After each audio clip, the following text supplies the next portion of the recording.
Ready, Janelle? Yep. Okay. I'd like to call the Emergency Board of Trustees together on Monday, March 16th at approximately 6 p.m. As stated in the meeting notice, the meeting will be closed to the public, but it'll be available for viewing on the village's website, thanks to Laddie's great videotaping. Would you please join me in reciting the Pledge of Allegiance? I pledge allegiance to the flag of the United States of America and to the republic for which it stands, one nation, under God, indivisible, with liberty and justice for all.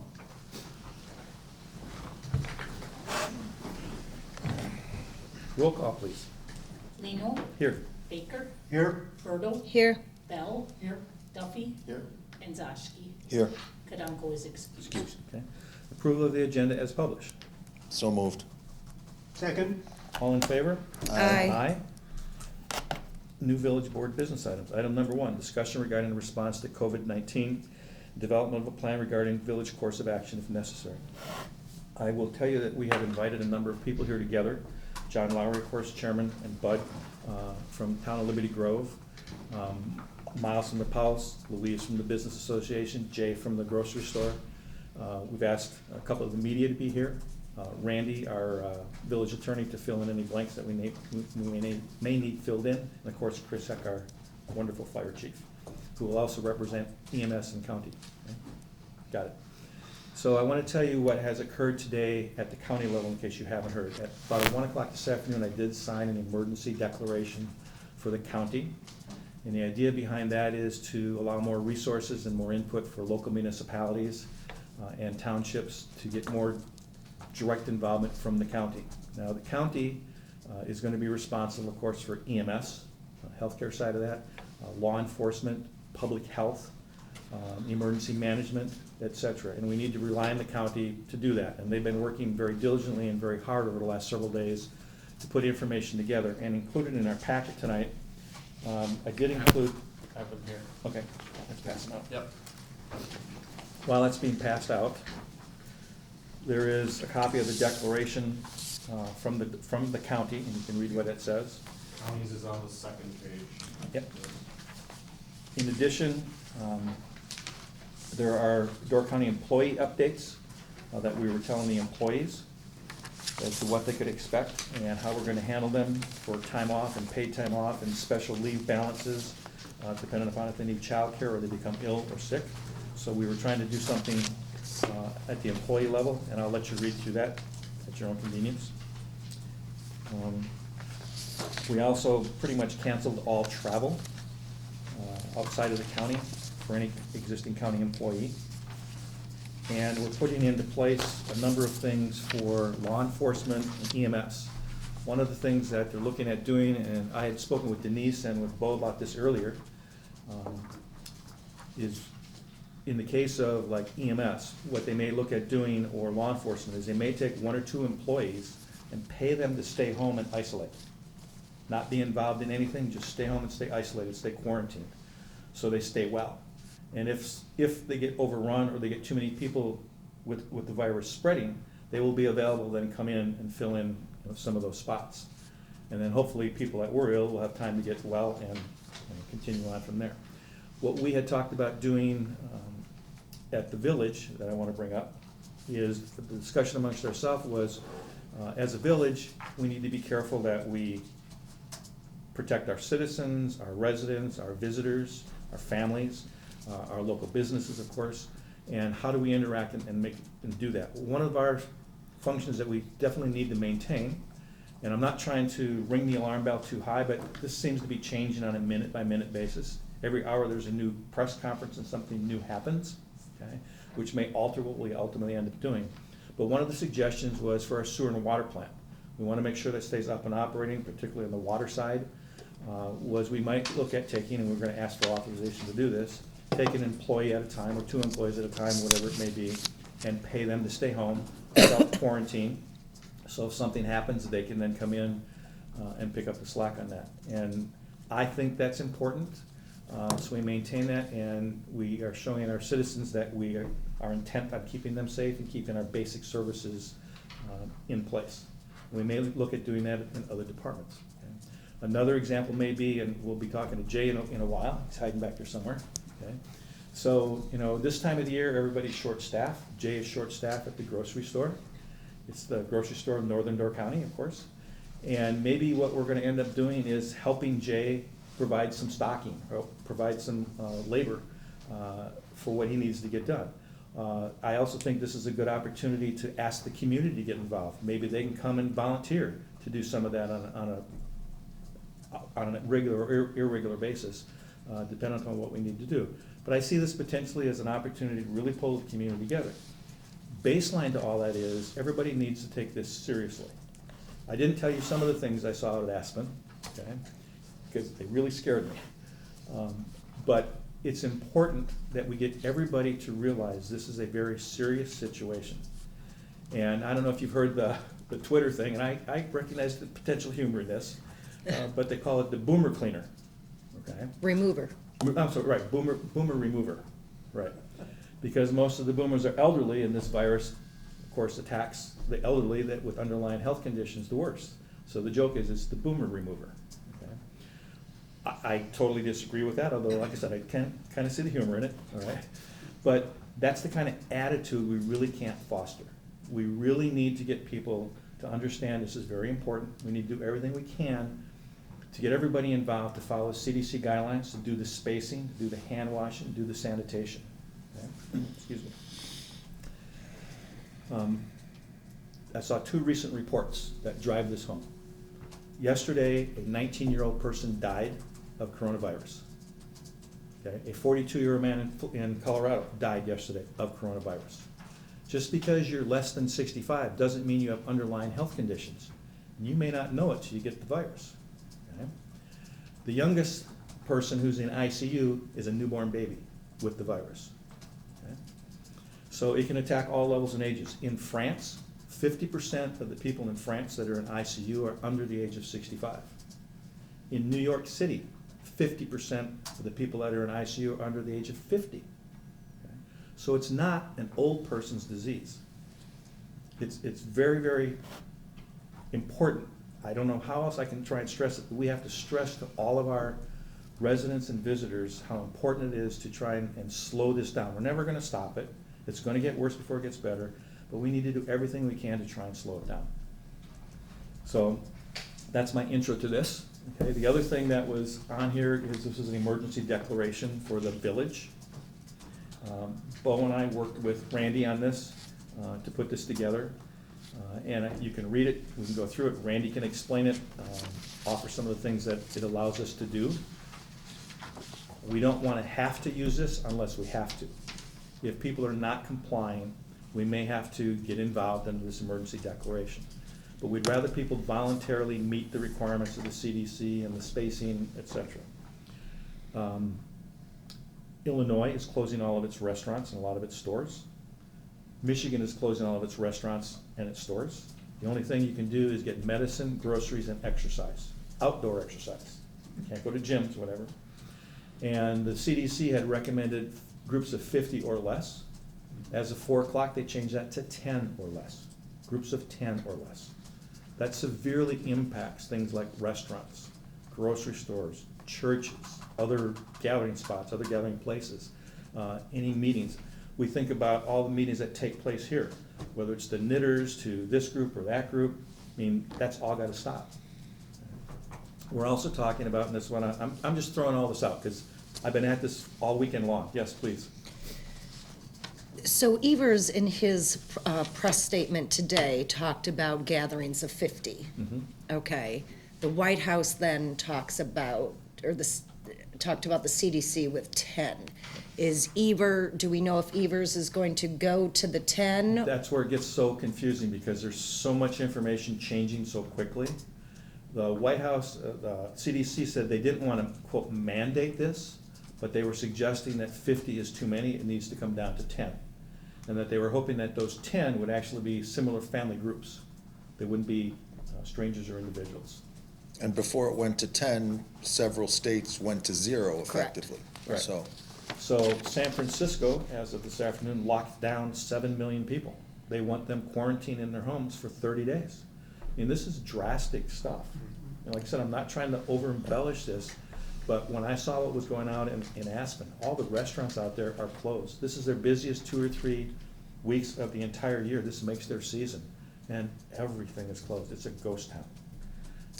Dave, Yeah. I want to jump in there and ask Yeah. a question, because you've illuminated the catch-22 that everybody's dealing with.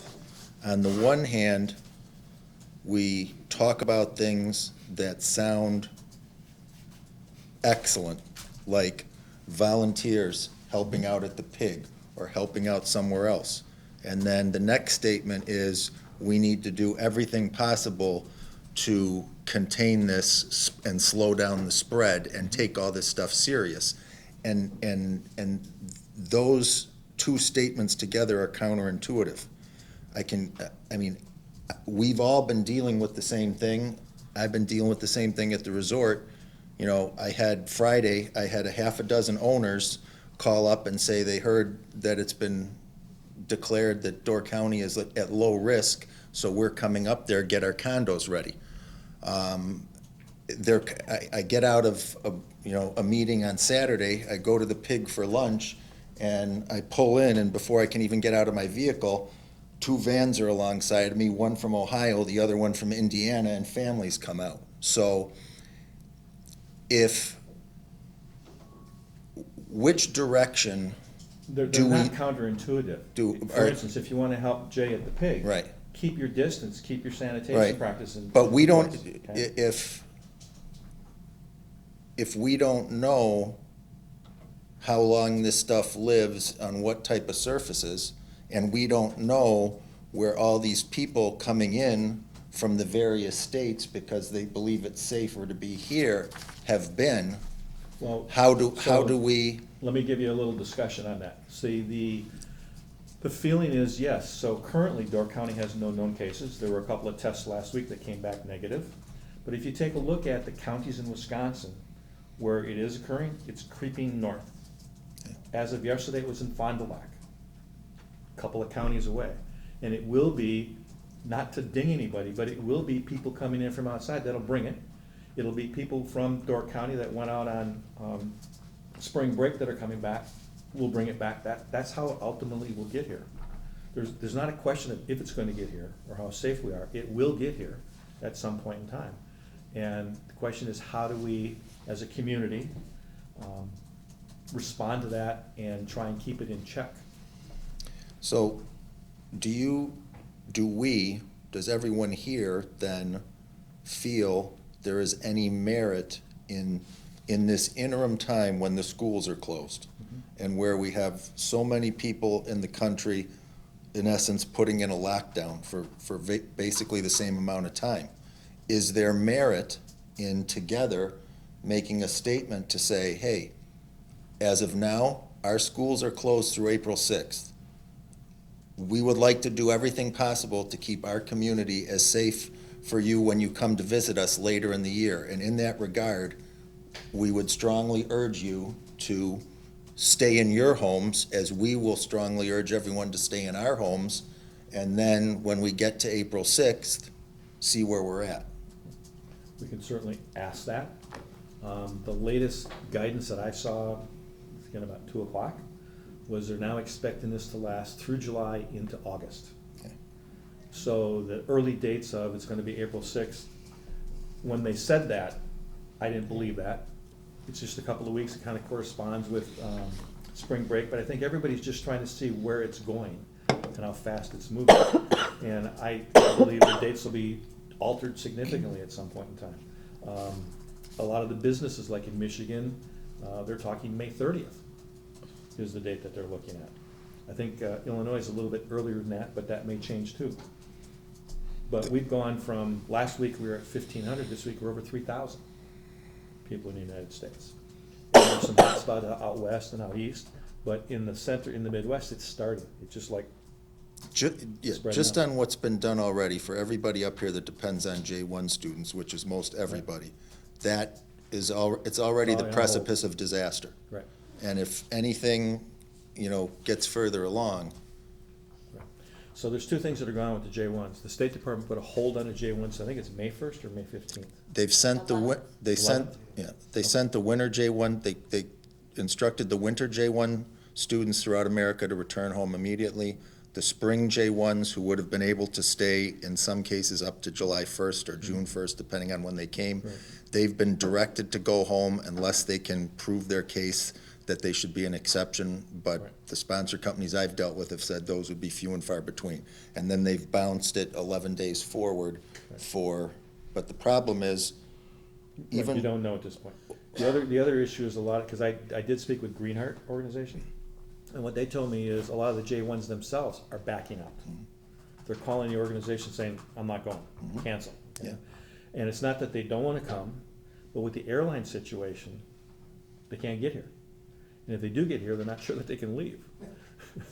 So, there's a myriad of issues to try and deal with, and you can listen to the news all day, but I think what we need to do tonight is just look at what we need to do with our businesses, with our residents, with our declaration, and what, if any, other policy we need to try and put together for that. Now, we do have another board meeting, our regularly scheduled board meeting tomorrow night, so certainly, I'm not expecting everything's gonna be done tonight, but I would like you to ratify this emergency declaration. Okay. So I made it's in effect for 30 days, unless ratified earlier. I would ask you to ratify it tonight, so we're just done and over with it. I would also ask us to look at canceling all committee meetings. And the way I would like to handle committee meetings is if something needs to be done, if there's something urgent that would normally go through a committee, is to let the committee chair, the village administrator, and myself make the call on those emergency things, and then we would ratify it at the next village board meeting. I'm also suggesting that if it's busy enough or there's enough things going on, that perhaps we need to have multiple board meetings in a month, maybe 2 board meetings in a month. And at some point in time, we may end up not sitting here, okay? We may be looking at a screen. I know that Google has offered nationwide, all government entities, the use of their Google, what do they call it, conferencing? Webinars. The webinars, online free of charge during the COVID-19 issue. So I don't know what we need technology-wise to do that, maybe simple, maybe elaborate, but we will need to be looking at doing that sort of thing. If we're talking July and August, this is not something quick, this is March. This is the middle of March. Okay.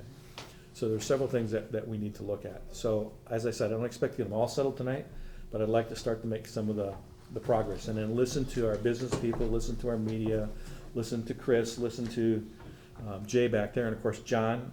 Bud, if you have anything to say on the Liberty Grove side, please, feel free to interact with us without, no problem. If you It's- don't mind, yeah. if you don't mind me jumping in. Please. The one thing I do wanna note is if we're gonna be doing the board meetings in the future twice a month, it has to be essential items only. It can't be miscellaneous things. We've gotta be talking about things that need to happen and need to get done at this very moment in time.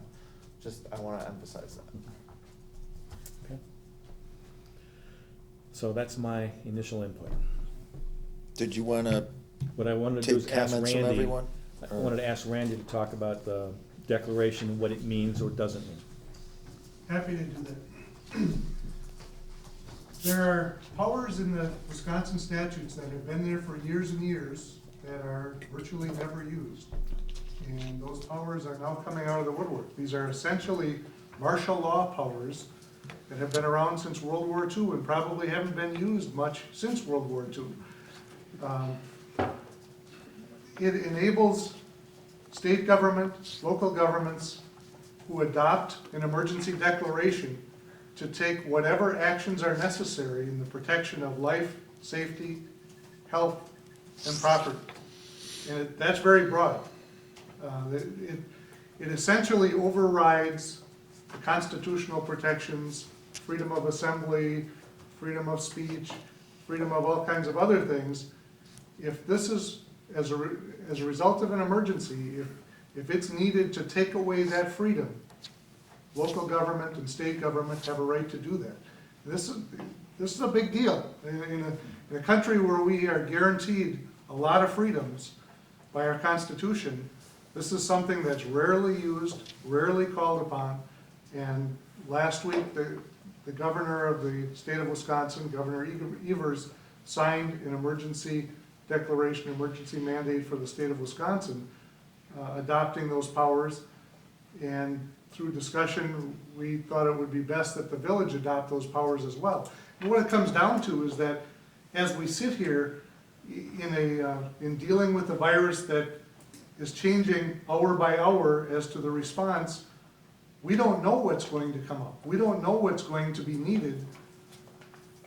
But by the time you find out, you have to take immediate action or it's too late. As the chairman mentioned, we have a problem in that timing in this response is critical. So adopting a very broad resolution which enables the village to take whatever actions it needs to do to protect life, safety, health, is important to do, because this is something we're not gonna get a second chance at.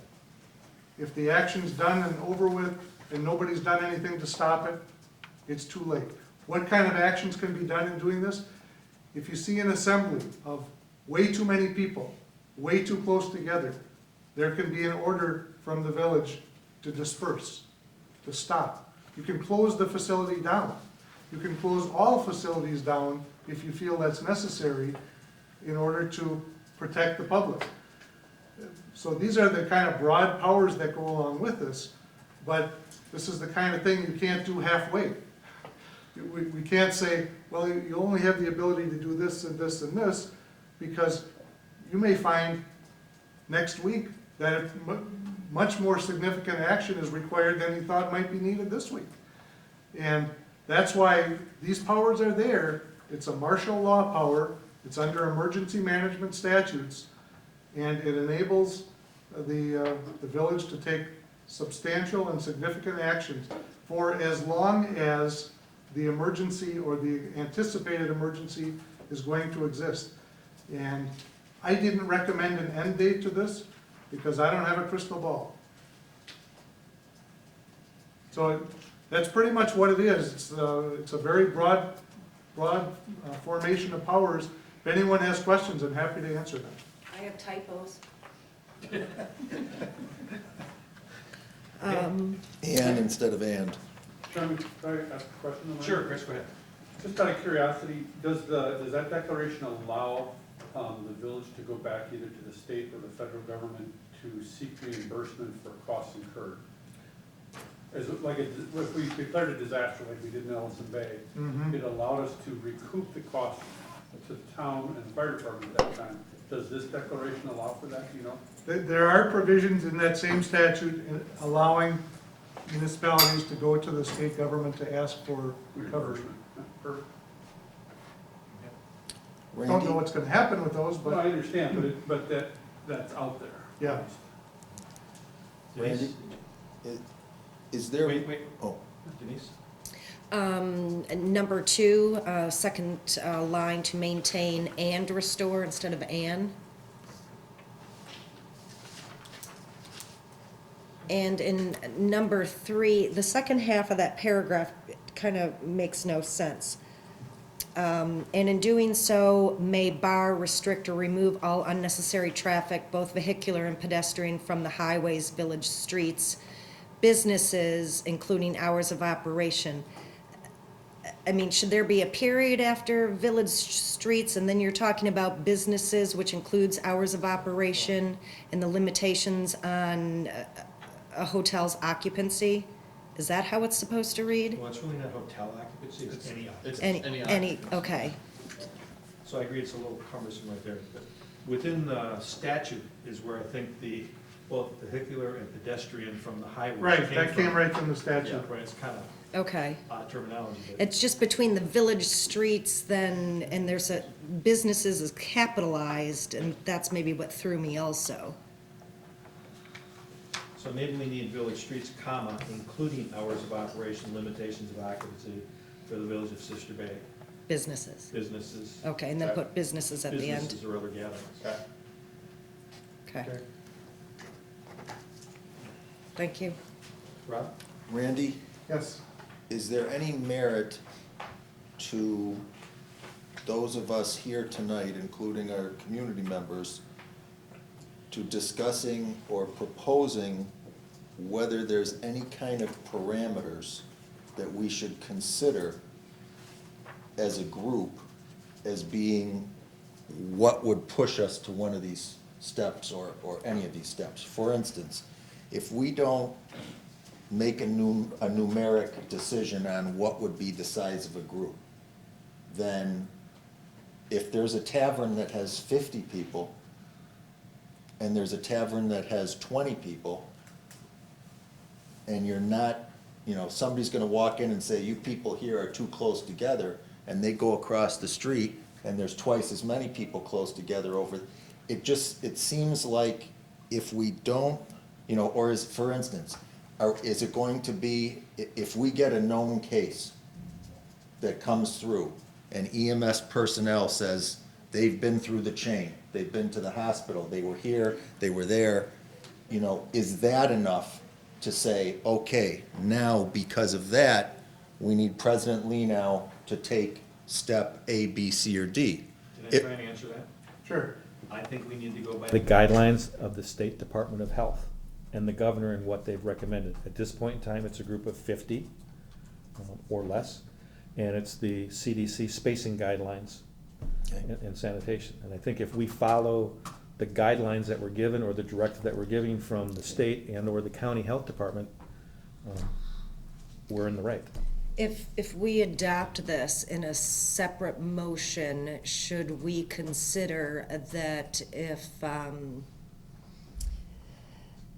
we find that 50 is too large, and maybe Evers may not change that, but we may We can, deem yes. it's appropriate that this board tonight, give you the authorization to implement that? The other concern is, and this is not good for business, but none of this is good for business, is that knowing people are leaving the city and some are coming up here, especially that have second homes, some reservations have been made, a lot also have been canceled. So when people are inquiring and they know that, okay, all the restaurants and the taverns are still open in Sister Bay. We can't speak to any other community as of yet because we don't know what they are doing. So then they choose to come up here. And as you stated before, most likely it's going to be people who are coming from someplace else or those who live here in the county and are returning from a spring break, like our beloved Chad, who's arriving from Florida this evening. Does that are we perpetuating it by not being stronger now? Well, as I Yes. understand it, and you can correct me if I'm wrong, without any other changes to this, we would be allowed to put our own occupancy limit in place. We could also, And so that's the question Yes. I'm asking. yes, if you authorize this, without any further authorization, we could do that. We could limit occupancy, we could limit businesses, we could close restaurants, we could go to takeout and carry out only, delivery, under this as it currently But I'm exists. saying, do we do that today? That's more the point. Yeah. Do we make that decision today? Do we put those limitations on, or do we just follow the other guidelines that are around the state and wait? What I would like to see us do, and I had some conversation with Bo about this, was let's engage our business community, let's go talk to them, let's explain the urgency of this to them, ask them to start to gear up to go to a carry-out, delivery, pickup sort of thing only. That at some point in time, that's probably gonna happen. It's happening all around us. And who's to say that Governor Evers tomorrow doesn't move that way? But I think we need to engage our community to start to say, we probably need to start moving that way. What? Yeah. Chris?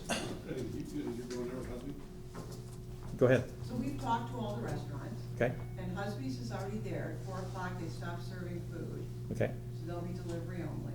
okay. And Cornerstone closes tomorrow. Their bar will be open. They'll be delivery only. Husby's, I think the bar is gonna stay open for a bit, but when Chad comes back, I suppose they'll probably figure that out. We talked to Kit, and then Miles will chime in on this too. We talked to Kit about, he certainly knows delivery. he certainly knows pickup. And he was on board and understood that. We talked to Lars. I haven't talked to Kit, but he talked to Kit. He's on his way back actually from Tahoe. So he'll be back tomorrow, so he understood that. I have a text into Patsy. I think she may be out of town, but the kids are here, and they won't open until Friday. And then we also talked with, I talked to Paula, and she and her mom had talked as well. And I think all of the Sister Bay restaurants, we have 5. JJ's is closed now. JJ and Chris are back from Florida on Saturday. And so they would make that decision. They're already closed, so it would be a matter of, are you opening or not? And then the other one is Sub Express, who I have not talked to. And, they can just take out their tables and chairs, and now it's, Well, I think Bo had spoken to that, because there is a drive-through window there. Yeah. Right, You can go out the window. right, Yeah. right. So So for them, it would be actually pretty easy. Culinaria made a post that they would, they're normally would stay closed until April. And maybe they would reopen before, because he does a lot of prepared meals. So maybe they would open for prepared meals. And he did that post like midday today, so I just hadn't had a chance to talk with him. So I think our if you included Culinaria and JJ's, and I'm not sure he's gonna open or not. So we have 4 and 3, 7, we've got 9, all of whom we've either talked to, texted to, or, texted with or something would be on board with.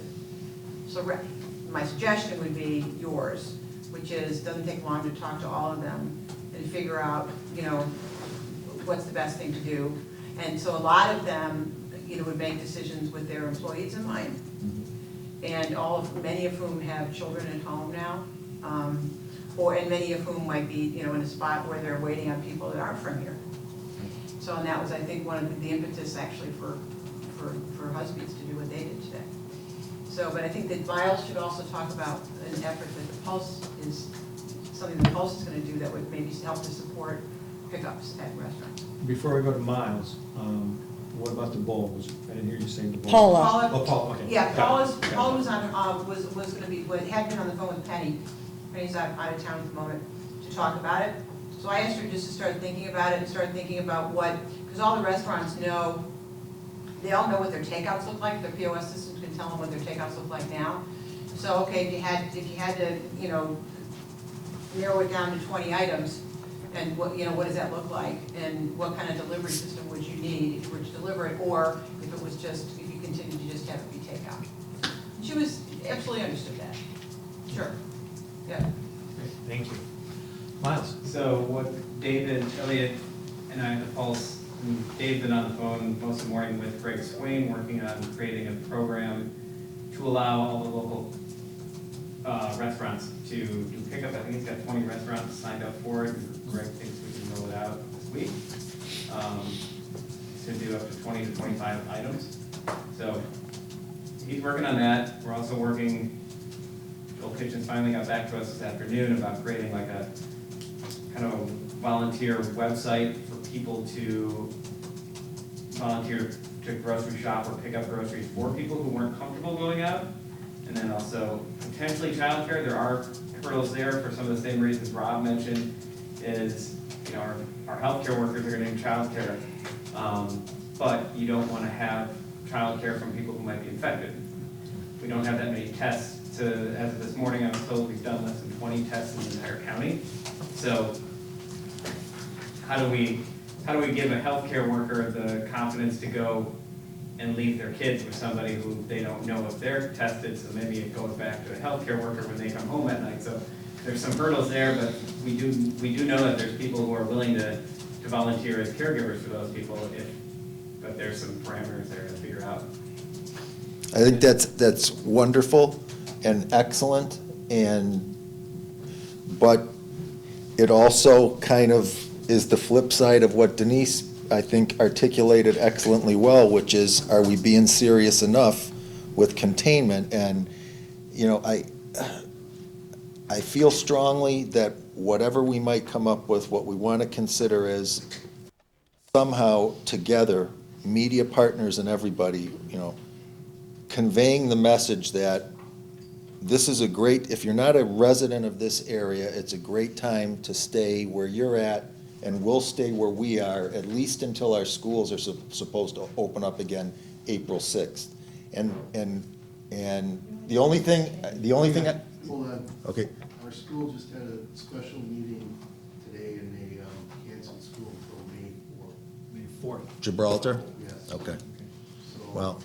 that's a new figure. The only other thing I was gonna suggest that, and Chris, I would be very interested in your thoughts on this, is since we know we've got a certain segment of our population that's in flux, whether it's the snowbirds or whatever coming back, not too far down the road, we're going to reach a point where we've got enough residents or seasonal residents that have come back that we should know what type of an impact we're having.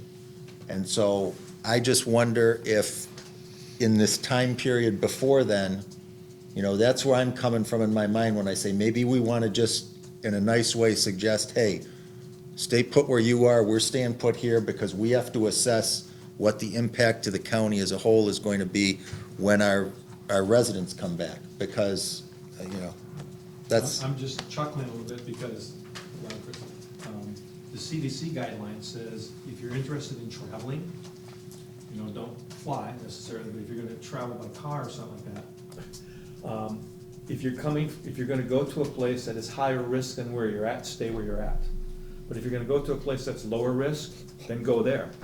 Well, That's why I'm saying we need to think about that, because, you know, Chris, So, I'm gonna ramble a little if that's please, okay. sure. excellent. So, a couple things in our world that have taken place today. We've had the Northern Door Chiefs meeting, and we're gonna dovetail into a couple of different things here. I'll digress. First, to address your question about, do I think we should try to limit the amount of people that come here?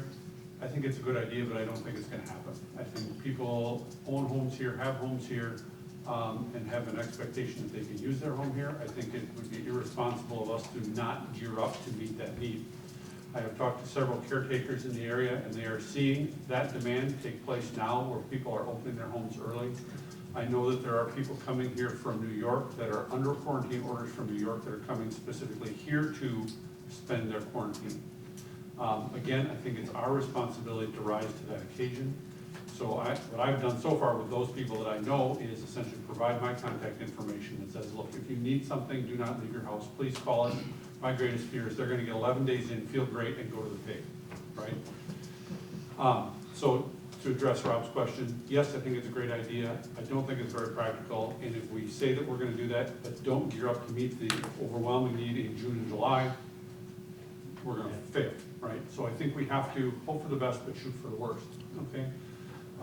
We had an extensive meeting today with the Northern Door Fire Chiefs, and tomorrow we will meet as Door County Fire Chiefs at 11. Working together, at a minimum, we have buy-in from Jacksonport and Egg Harbor North, including the island, to put together a community support program where we can establish and run a call center here where we can work through individuals' questions and needs and work through it. We have commitments and are working on commitments from nurses in the community. So essentially, it will work like almost like a light 911 center where somebody can call in. Is this a medical emergency? If it is, please call 911, right? If not, what are your needs? Well, you know, I don't know if I need to go to the hospital. One of the most important things we can do as a community is avoid people going to seek medical attention that don't need it. So the call taker will take the information and then we will turf it off to subject matter experts, for lack of a better term. Again, we have commitments from nurses. We're working to get more commitments from nurses where we can give it to a nurse to triage. They can drop through the CDC criteria. What do you need? Can we do this over the phone? Do I need to send you an EMR, an EMT, or a paramedic? Again, trying to avoid a transport if need be. Do you need your food picked up? Do you need a restaurant picked up? Ideally, we want to keep the elderly and those at risk in their homes. Whatever we can do, we are going to work to do that. We are already seeing requests and are working with Scanned on there and with Jay, working through doing all the shopping and groceries for the Meadows. We are taking over their responsibilities for Meals on Wheels starting tomorrow. At least once, if not twice a week. Again, we We know we're gonna roll this out in the north half of the county for sure. Our hope is to roll it out countywide, and then run it almost as 3 branches, north, middle, and south, under a unified command structure. Did you, you mentioned Meals on Wheels. Yep. Did you have discussion about the ADRC closing and what they're going to do? No. Okay. No, I am simply responding to requests from within the community to meet their needs. Right now, we don't have the structure in place, hopefully until tomorrow, where we could assume that for them. But once we get this once we get the buy-in from the chiefs and start to set up our command structure, then we can reach out to the ADRC. We can't afford to reach out to assume responsibility that we can't undertake and maintain for at least 8 to 10 weeks. So they I may am be- reluctant to reach too far till I know what my well is. Well, they may be reaching out because I think effective 8 o'clock tomorrow morning, the ADRC is closed. Yeah. They are going to go to, They will maintain meals, but on a frozen meal basis only. So they'll be available for pickup, they'll be available for delivery, but it'll be frozen meals only until further notice. So that's where we're at. It's fluid for us too. What we hope to do is be able to rise to meet the needs of the community and shortcut some of that hospital stuff, as well as meet the meals, the food, the technical questions. Hey, you know, my cell phone doesn't work. Well, guess what? I've got a subject matter expert that can help you. Or, you know, the hardware store is closed. What can I do, right? We have the local knowledge, we have the local connections that we can do this while minimizing travel and the exposure within the community. Again, triaging those things. Is this something that really has to take place now, or can it wait till July? But, you know, it's encouraging to hear Miles and his discussion, and I think we can work together on some of this stuff and move forward. We don't want to be the delivery service for your Packer game, right. but if there is a need in the community, we will rise to meet that occasion, right? So but we have to be able to triage that. What is your need? You know, why can't you go to Husby's and get it? Well, I've had too many beers. Well, I mean, and I think we will see the community rise to this, right? This is going to be as much of a challenge that we can put on them to help us meet their needs and to be smart about this, you know, and, you know, I haven't heard from my grandma. I need somebody to go check on her. I don't want to expose her. I think I'm not feeling well, right? So that whole welfare check, the am I feeling sick calls. But at a bare minimum, when we look at the staffing for this and the staffing model, using an 8-hour operational period, asking somebody to volunteer 8 hours every 3 days, to staff it at its barest minimum, we need 90 volunteers. Okay, now that's one segment, that's the north third. If we're gonna try and roll that out countywide, that number doubles, maybe triples. Southern Door probably doesn't need as much support as we do because they don't have the transient issues, you know, that we do in the elderly like we do, and there's much less of them. But the demand will still be there. So we hope as fire departments that by tomorrow afternoon, tonight we are crafting press releases as far as requesting volunteers. The ladies are in my office putting together volunteer forms for tracking and background checks. Because we're gonna have to do background checks on these people if we're gonna ask them to volunteer with us. We're gonna hopefully have all that in place by noon, 1 o'clock tomorrow, and then be able to do press releases asking for volunteers to come forth. And then we'll categorize those volunteers in what their subspecialties are and where we can use them in the org chart. Where would they all be working out of their individual homes with a certain phone? Yeah, so or- what we have done is, we have transitioned our cell phones and our apparatus to be more mobile-based. Bailey's Harbor's put a couple more lines on as well. Initially, until we get the kinks worked out, probably we're gonna be based out of this building, at least for the overall Archon Command, and then the north third will be based out of here. But once we have the kinks worked out, the hope is that then we can, you know, the nurse can be at home. There's no reason she can't triage on a phone from her home. But until we get the process worked through and get the kinks worked out of it, we will look like this. Essentially, we're gonna have to set up an emergency operations center here, a call center here, using this building to the best of its ability. And this is, again, one of the reasons why this building is built the way it is built. It has a lot of capabilities to support this. Because one of my proposals that we haven't even gotten to yet is that as of the close of this meeting tonight, that we close the Village Hall, the library, this building You can't close this building. for Susie's Knitters Oh, yeah, and absolutely. those kind of things. Yeah, and I don't think I don't think that's even, I think on their own volition, that isn't even gonna happen. Yeah, non-fire department or non-emergency management, EMS, law enforcement, village business, yeah, the building is done, Yeah, effective tonight. yes. And they all know that. When they started coming here, all of those groups, they were all told, look, this is a community building, please use it. But understand there may come a point in time when, I Yeah, have yeah, a but I question agree. about the library, maybe John, you know something about this. The county Has chosen not to close the library at this point in time. What is our solution to do something with the library, the Liberty Grove Sister Bay Library in Sister Bay? Close it, close it. close it. I know that, I think, boy, you had mentioned Something, because people realize that the libraries haven't been closed, libraries are getting calls. Starting Wednesday, can I drop my child off there in the morning? So they can go to work, and I It understand. completely defeats the purpose of Right. the Right, warranty. et cetera, right. So close it, John? Yep. Okay. You gotta get, we're never gonna catch up to the curve Right. unless we get very draconian. we've got to flatten the curve. Right, That's the unfortunately, right. bottom line. Jay, did, Mile, I'm sorry, I Jake? think one other thing that we need to touch base with too is the food pantries.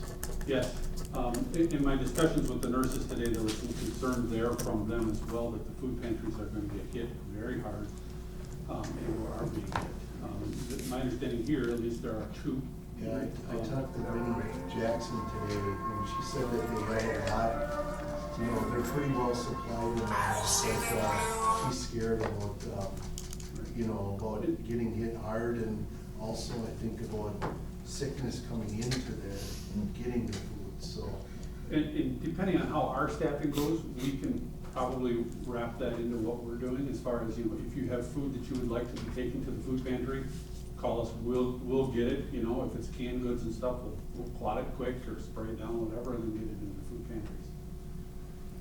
Again, it's a little staffing dependent, what's scary is not necessarily week 1, 2, 3, or 4, because everybody's fired up to do this, right? But this is going to be, and what I have told our people so far, is this is a long slog. Right. And that's the bottom line. The good news is, as we ramp and close up other businesses, we close down the cell phone store, I'm gonna get a couple of people that are willing to help me. We close the real estate place, I'm gonna get a couple of people that are willing to help me. So while, yes, it's unfortunate, ultimately, the swing in the availability of those people will benefit the community. Miles? Well, one thing that, like, Dave and I were trying to figure out how to use our delivery vans, Yeah. so we can help with some of that stuff. Absolutely.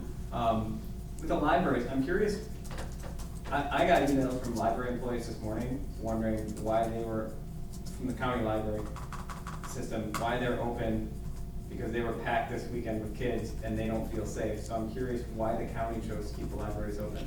I think they haven't got that far yet, and with the school just closing, starting Wednesday, I think they wanted to see what was gonna happen. I believe probably the library employees would like to see it closed, but the county in Sturgeon Bay has not made that decision yet. It's an active topic. As of 2 o'clock this afternoon, it was a very active topic. So I would anticipate it'll probably, I think if we close Sister Bay Liberty Grove Library, I think it'll domino effect. I think Egg Harbor might have closed this morning. Egg Harbor was, Based on conversation. yeah, they had their meeting today, I Okay. think they're closed down tomorrow. Right, so ultimately, as of tonight, it may end up only Sturgeon Bay is the only one that's open potentially. Can I ask a clarifying question there? Sure. So the building is jointly your building, but the staff is the county staff, so the local municipality can control whether it's open or closed? That's my understanding. and this declaration gives Dave the power to do that.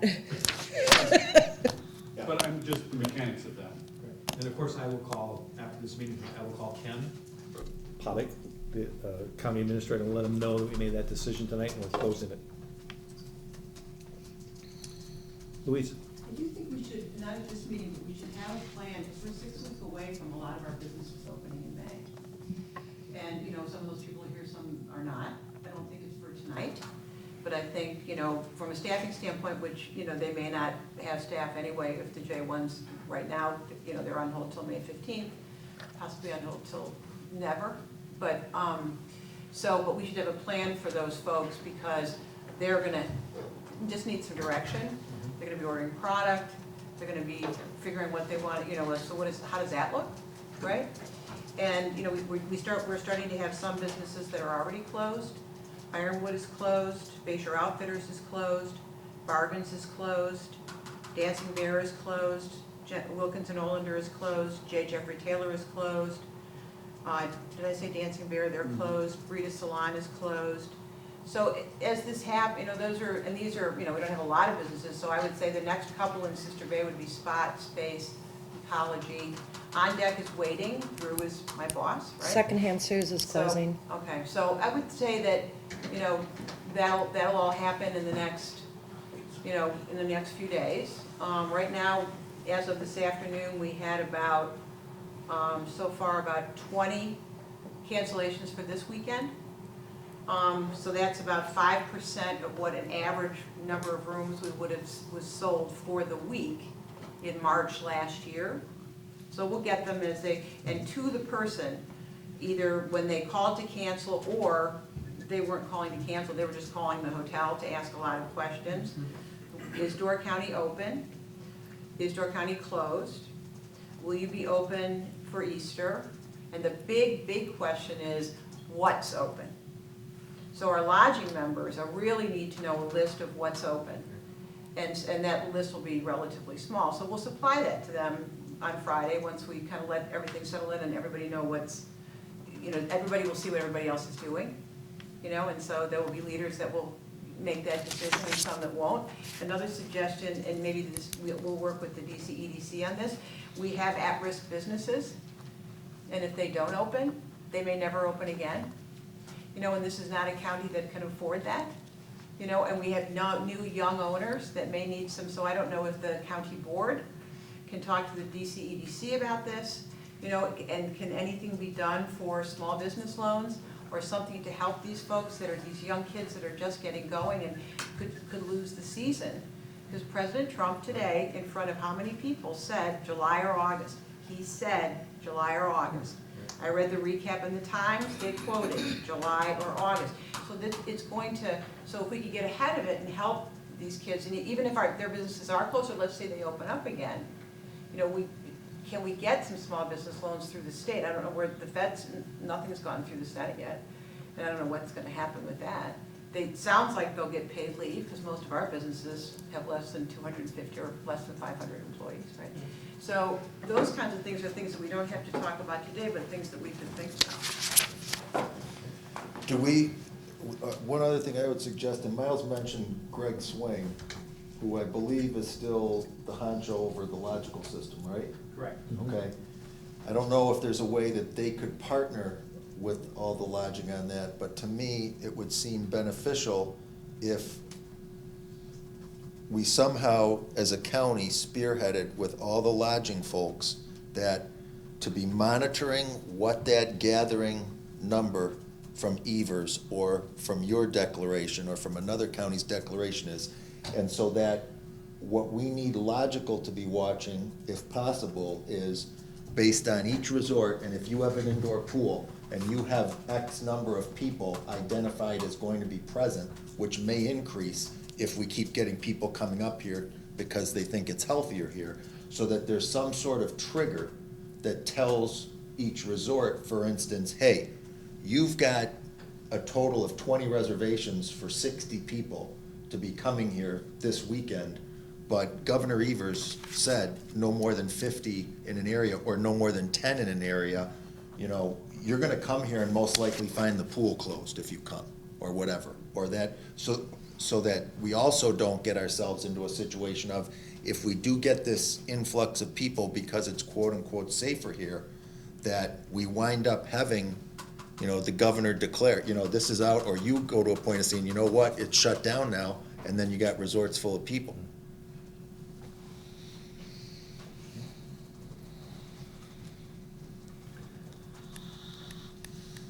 How about if we do something with this resolution? for this declaration. Oh, John, I'm sorry. I have to ask the question. Sure. Randy, can we stop second homeowners from coming under the martial law? You can do whatever you deem necessary to do. But it becomes, the practical difficulty of that is How to enforce it? how to enforce that. What if they're taxpayers? How do you know who's coming and when they're coming? Doesn't matter. Okay. Well, they're all, I mean. Got a bridge. property tax. Raise it home. Normalized drink. That's what I said, let's raise the bridges. Okay, This resolution is really serious. yes. It is the most serious thing I've seen come up in front of me at the board. I don't actually believe that the Constitution can be superseded, no matter what you say, Randy. I truly don't believe that, and I think that we will see challenges in court for years and years to come after this. I'm really uncomfortable with this. I hope everybody's uncomfortable with this. I don't see a reason why we can't put a date on this and renew it if we need to, rather than let it go on into infinity. Because it's really easy to let powers like this go on into infinity. Well, I was gonna suggest that we tie it to the state declaration of emergency. I would even say that we do it at 30 or 60 days, understanding that maybe we can't have a meeting in 30 days, but if this is still going on and we're still seeing this, it doesn't take much to approve this again. Yeah. And even that doesn't make me comfortable with this. I am not comfortable with this at all. I mean, when we did The county one today, it's like, really? Really? I mean, this is, like you said, this is serious stuff. It hasn't been done for 40, 50, 60 years. It is serious stuff. At the same time, COVID-19 is serious stuff. And unfortunately, up to this point in time, not enough people are taking it as serious as it needs to be. But I have no problem if you want to put 60 days on it, that's fine. I mean, I think Nate makes an excellent point. I'm not comfortable, and I don't think any of us should be comfortable tying it to the state. I think we need to have the ability to do more than what the state is doing if the conditions here dictate it. If we get to the middle of April and between the people coming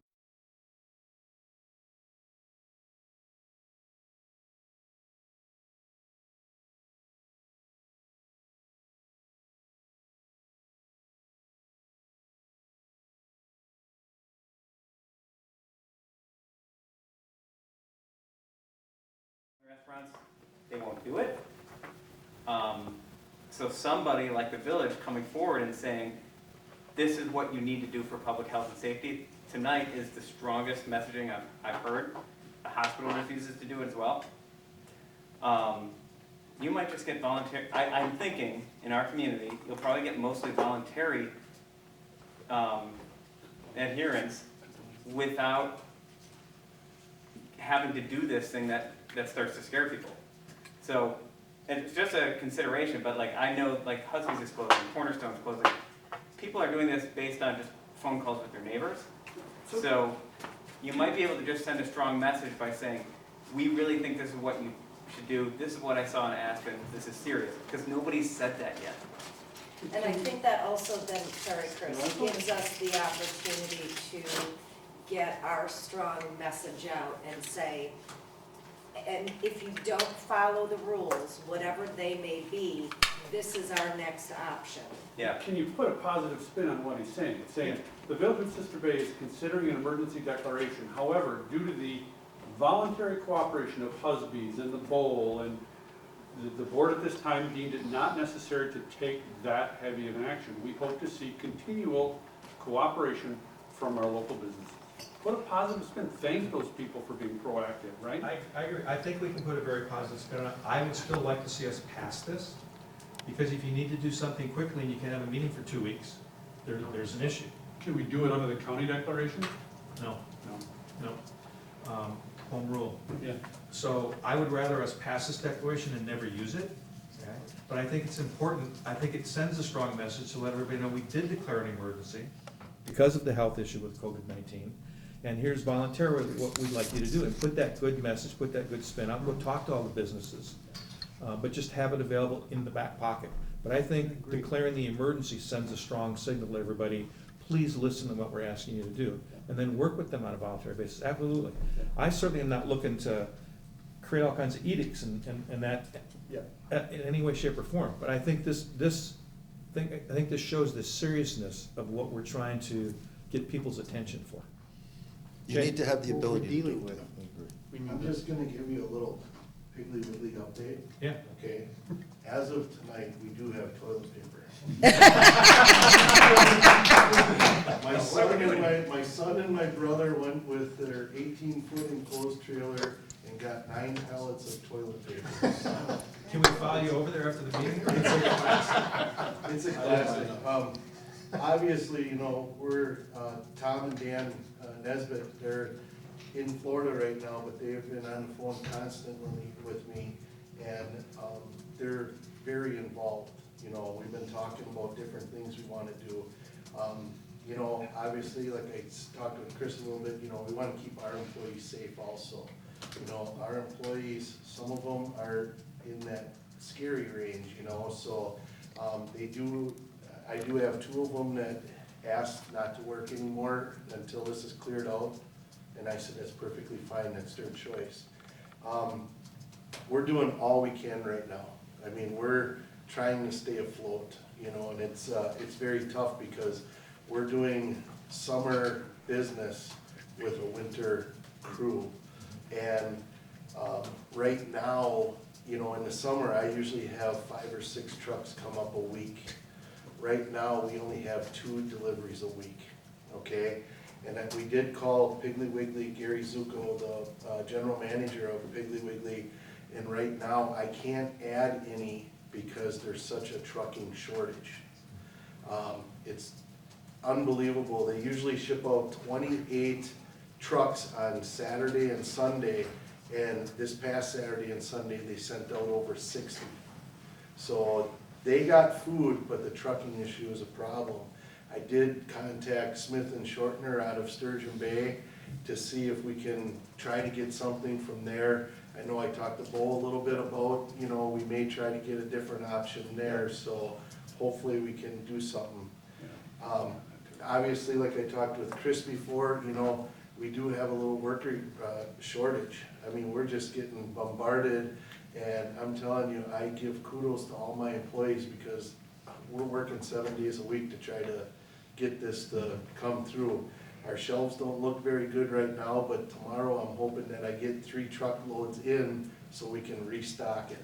Jay, a question. When you say that, is it because out-of-towners are coming up here and shopping? There's a lot Or of is it different because the bases. people that are shopping are buying so much and maybe hoarding? There's quite a bit of that. Okay. You know, we did put a limit on our toilet paper and other stuff, the 2 packages per, but if you get a family of 3, they're all grabbing 2, Oh. and then they're going in a different line and all that, you know. And I don't know, toilet paper has nothing to do with coronavirus, you know. It's like, my lord, you know, it's unreal, but, you know, and there is a shortage in product, you know. I'm really scared about sanitizers and wipes and all that. We cannot get them. You know, I'm lucky enough that Tim Callahan from Badger Food calls me as soon as he gets a shipment, and I buy almost everything he's got, you know. So, I mean, but we're running really low on that, you know. I think we should also tell people you can make your own hand sanitizer. Yes. You can make it out of aloe vera gel and at least 60% rubbing alcohol But and we're some having a essential hard time oils. getting a rubbing alcohol. You know, it's. Okay, so it's- people know that and have bought that Yeah. also, okay. Yeah, you can use 190 proof Everclear too. Who would want to do that? Okay. So, you know, community-wise, I'm very concerned, but Chris has got a hold on that, you know, and we're gonna help out any way, shape, or form that we can, you know. Right now, I'm just trying to get my head above water to get food back on the shelves, but once that's done, you know, I'll work with Chris and the fire guys all we can to get everything done. A 50-person limit, getting into the store net, it's gonna be tough, you know. But Chris already said that, you know, maybe he can get us help and we can count 50 and going in or whatever, you know. I think we can make that work. I've toyed around with shorter hours. I don't think that'll work because the people that are working, some of them work until 5 o'clock, we're only open till 7, you know? So I mean, that's very tough. A thing right now that I'm toying with is maybe, and I talked to Chris a little bit about, you know, maybe the pig goes like from 9 AM to 11 AM, senior citizens only, you know? And we keep kids, we keep younger people out of there. We're trying our best to go around every hour, wiping our door handles, wiping everything. But as soon as you wipe those door handles, the first person that touches, it could be right back to where you're square one, you know? But if we would go maybe like from a 9 to 11 and, you know, right at 8:55 go through and wipe all the doors and all that, you know, hopefully we can help our senior citizens out, you know. Can I mention something? You struck a bell. At Clark's Grocery, which is in Snowmass, Colorado, what they were doing is they had somebody at the door that would hand out wipes and plastic gloves. And in order to shop, they were required to wear the plastic gloves. So they could pick up food, put it in their basket, but it was plastic gloves that was touching things, not their bare hands. Well, and the biggest thing with that is there's a shortage of all that. Yeah, exactly. So I mean, that's gonna be tough. Chris touched on deliveries, we're for it, you know? If we can figure out a good system, we're all for it. I talked with a lady down at Scan also today, and I said, I'm sorry, but I just need a little extra time here to get, you know, everything taken care of, but Chris is taking care of it, so I mean, that's great, you know?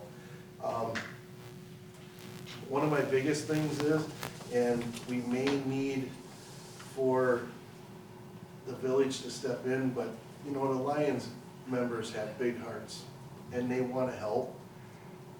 But, I mean, I just don't think that it's a good situation for a lot of our Lions members to help. So Jay, Age-wise. Yeah, Many of them fall in the high-risk category. yeah. so Jay, if you don't mind me interrupting here, so we as a village have talked about this, I've talked about this with President Lino and, with our staff. If you don't mind me jumping into this side of the discussion, so we've met with our staff and our utilities and our parks department and assessed what the village has to do as far as taking care of village priorities. At the moment, our park staff should not be focusing on parks and public spaces. That's the, you know, this would be the time of the year where they're preparing for the summertime. They're right now working on internal projects. The one thing that I think we can do and that we need to do is protect one of our most vital businesses in the village right now. And so we can talk about using and utilizing some of the park staff to help staff and help stock shelves and help work at the front door and doing the counting that may need to be done and, you know, passing out some of the things or, you know, having someone give them a shopping list. So we, you know, the village can step up to that level of helping with staff. But once again, our resources are limited too, so we're gonna work with you on that. Okay, excellent, greatly appreciated. Another thing that came down from the Wisconsin Grocers Association today is, I don't think we allow people to bring their own bags in anymore, because that can, you know, I know Yeah. people hate plastic and hate all that, but you could have that on there where, you know what, if you take a plastic bag, I'm sorry, you throw it out, you're done with it, you know?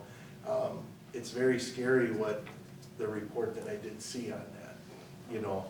So, and you know, otherwise, like Tom and Dan both said when I had a conference call with them today, is whatever you guys need us to do, please ask. We're here to help in any way, shape, or form. Another big concern of mine, and Chris has touched on it, is I'm very concerned with our schools being closed, is our youth that can't afford, you know, that need meals and all that. They relied on the school for meals and all that. So I really want to touch on that too with Chris and make sure that all of our children are being fed and all that, and we're willing to help out with that in any way, shape, or form. So right now, the fire departments are gonna be, it sounds like they're going to be the drop-offs for the school as far as their meal plan for the kids. They're working with Andy down at Gibraltar Fire to coordinate what stations, but for example, this station will serve as a drop-off point for the northern part. And probably, depending on how our staffing goes, some of that we may wind up trying to have to deliver. The majority of the Gibraltar kids live, north of the school, and so this, again, will serve as that focal point. Denise? Listening to all this great information, I think that the village board and the people that we have invited here tonight for their input and everything that they are trying to do and how we're all going to try to work together, I think we need to meet every week with this group of people to keep the information flowing, to find out where there's gaps, what can be done, because if we don't, everybody is off doing their own thing, and we're not communicating enough and knowing what everybody is doing and continuing to put out whatever message we need to put out. They may not have to be long meetings, but certainly I think we choose a day that might work good for everybody. If the board is not gonna have committee meetings anymore, pick a day, we show up, we share information. Can I interject on that? I think that's a good idea, but I don't, no disrespect to the village of Sister Babel, this is, you heard the governor of New York talk about it today, right? This isn't a New York issue. This needs to be a global, federal, right?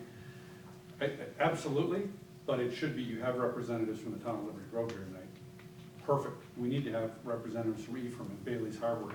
This cannot be, again, if we act as a village, we will fail. If we act as a town, we will fail. That's why the 10 fire departments are acting together, because the message and the plan and what you do must be universal, and it must be overarching and all-encompassing. Well, then we need a bigger room, we can't meet here. You have the base, I right? anticipate having a couple other municipalities here. Right, but you can do it in the base. Okay. You can do it wherever you want, that's easy, right? Thank God it's getting warmer instead of colder. But my point is, it is so much bigger than this body. Yes. And whatever works here, they need to know, and whatever's working in Gibraltar, we need to know. We need to share that information. We need to create that clearinghouse. Okay. So on that regard, and in terms of the emergency declaration for us, for the county, or us as a county as a whole, and Nate's point about concern and, when would you go to it, or, everything the CDC is putting out is a general, broad-based guideline, and to my knowledge, they haven't done anything regarding certain areas of the country and population demographics and whatnot. What I'm wondering, and Chris, maybe you know if this exists or doesn't exist, but is there a way that there's an organization we could go to, or the county or the state could go to say, for a county with an average age already in, and so many percent of the population in the risk group, if we get to 10 known cases, at what level do you say, based on our population and our demographics, should we really enact everything we're talking about? And that's where I'm coming from, as far as, and like your point, Dave, about, it scares me too to think, how do you do this? If there was some way that somebody could say, for Door County, based on your demographics, if you get to 10 cases, or if you get to, 20 cases. But I think that's part of the problem when you piecemeal it like that. If we say Door County has reached the limit and everybody has to close all the restaurants and be locked down, people are gonna drive to Kewaunee County. Or Brown County. That was New York, the governor of New York's point is, I've locked down all the restaurants in New York City, right? They're all driving now to New Jersey, and they're actually making it worse in New Jersey. We've created a worse problem. We need this to be universal. We need it to come from the governor that says, here is the lockdown level, and here's what we're gonna do, and when we're gonna do it, and this is the level, and here's how long it's gonna stay in place. But I think what we're seeing, at least what I've been seeing, is that slow pace at the federal and state level. It's the locals that are actually pushing the federal people Yeah. to change it. So if you guys, if we did this, it might actually force the action that we're asking the other people to take. Right now, I'm told that the Tavern League is lobbying against an order to close the bars and restaurants. It's no surprise. Not at all. Well, the other element too is I talked to Lars, and there's an issue with security insurance, with business interruption insurance. And they've told the Wisconsin restaurant, the Restaurant Association, and I believe, and because they're a preferred provider, and they're also a preferred provider in Illinois, so they cover a lot of people. And there's been a lot of discussion back and forth about whether or not this would be covered by their business, if they choose on their own to close. And then the discussion was, what if Governor Evers asked us to close? And then the discussion was, what if our, local community, our village entity? And there was still some discussion as to whether or not it would be covered. And I don't think that that's been resolved. And I spoke with Lars not too long ago, a couple hours, 3 hours ago. So I think that you could be seeing some of that. And from what I understood though, and I think I had a conversation with Dave about this too, that security insurance was still getting a lot of pressure from restaurants, of course, from the Restaurant Association. Had said nothing about the Tavern League, so I don't know. And then asking, in a conversation that they were having with Joel Kitchens, asking Joel to take it to Robin Voss to get some pressure on, so that if they did close, if they wound up closing, the insurance would kick in. I don't know if it was ever resolved. Miles makes an excellent point, and I think that's, after hearing everybody tonight, I'm not just glad but proud to be a representative of us taking this step forward, and I think we need to take it. And I'm just, and maybe we could get it, yeah. And if we could count on our media partners, 60-day sunset. in their best manner, frame it and say, hey, one village has stepped forward and said, we'll take matters into our own hands if we have to do what's necessary. But I would motion that we pass the resolution as presented with the typo corrections noted by Denise. Do we want to add? And 60-day sunset. and at this time, with a 60-day timeframe enactment to be reviewed during our forthcoming meetings specifically on this topic. So it'll be a 60-day sunset clause, basically? Well, 60-day sunset unless renewed by the board. Okay. Yep. Second.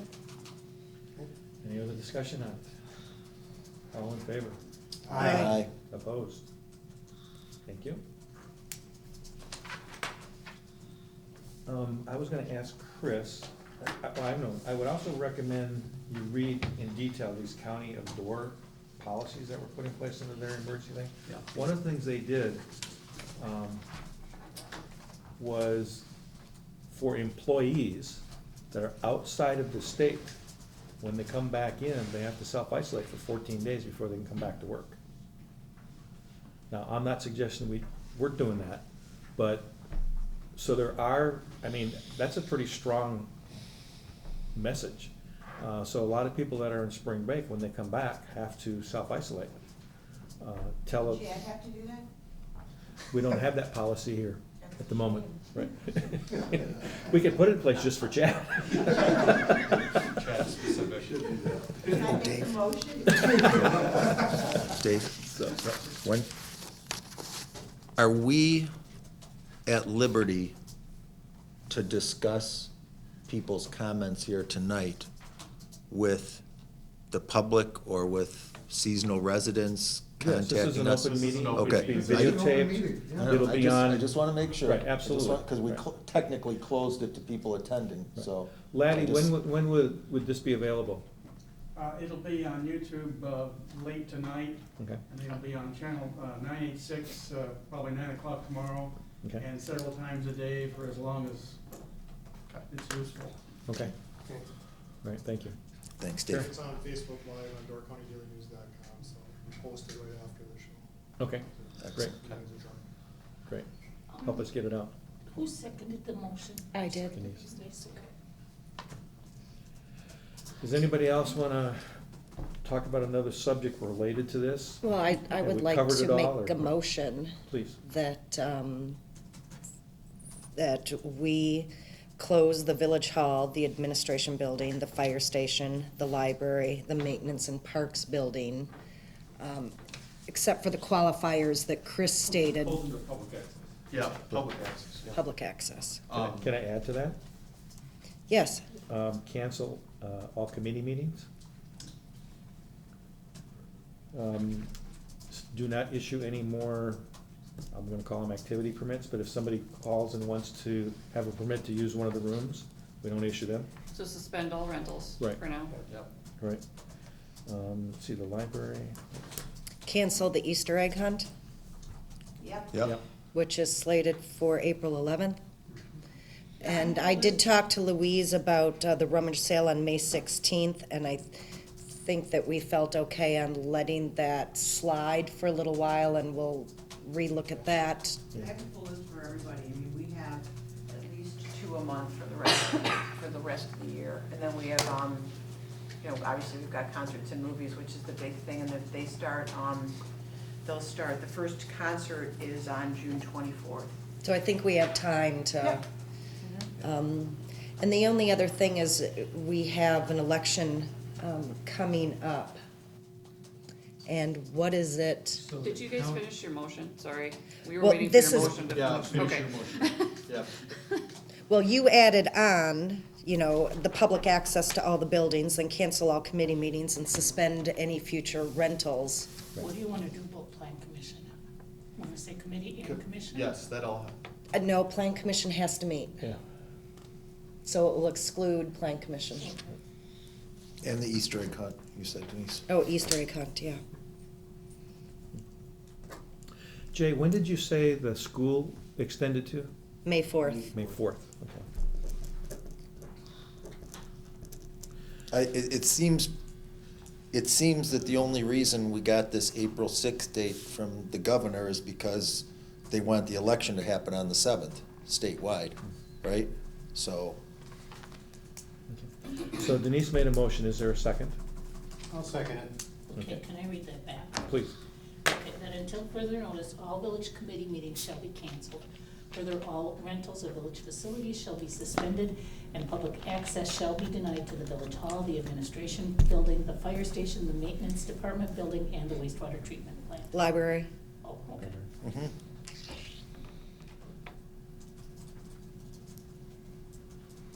Okay. What about So- sports complex? close. Well, sports complex is open air. Yeah, open air. At the moment, they're saying grocery stores, medication, and outdoor exercise Yeah. is You acceptable. can't congregate with But, 50 but people again, you anymore, can't but if you congregate wanna with go- 50 people, right? Right. Yeah, Shoot they said like, baskets things yourself. like hiking, walking, all Yeah. that's acceptable, but when you Right. start Right, like shoot utilizing it hoops. for sporting events like tennis or something like that, you can't have that. So if we're still gonna have people coming up, and if there's any kind of a break in the weather coming up, and we have the Parks Department people assisting in other areas in the community, do we want to somehow have some sort of agreement that if we wind up assigning Parks Department people to help someone in the community, but we see that the playground and such is getting used, because there's people here that they could be pulled off The to whole come point of back and this- clean that, The or? whole point of this is to stop people from congregating or to stop people from being, when you're using playgrounds, when you're using beaches, when you're using, that's congregating, so we can't, we have to be talking about. So do we want to include that in here to say the So- playgrounds are closed? So, I don't think you wanna close the Right, playgrounds, no. because you could have one family out there Right. using the playgrounds. It's open air, I mean, that's, just asking. you're gonna have a ton of we kids have off to be school. following the social distance Right. guidelines. But the But you're problem encouraging is- people to follow social distancing. And But the within a problem family, they're is not with gonna the follow. plastic and the metal on the equipment, the germs last for days. Not to mention if Days. weather turns in April, nobody in school till May 4th, you know, do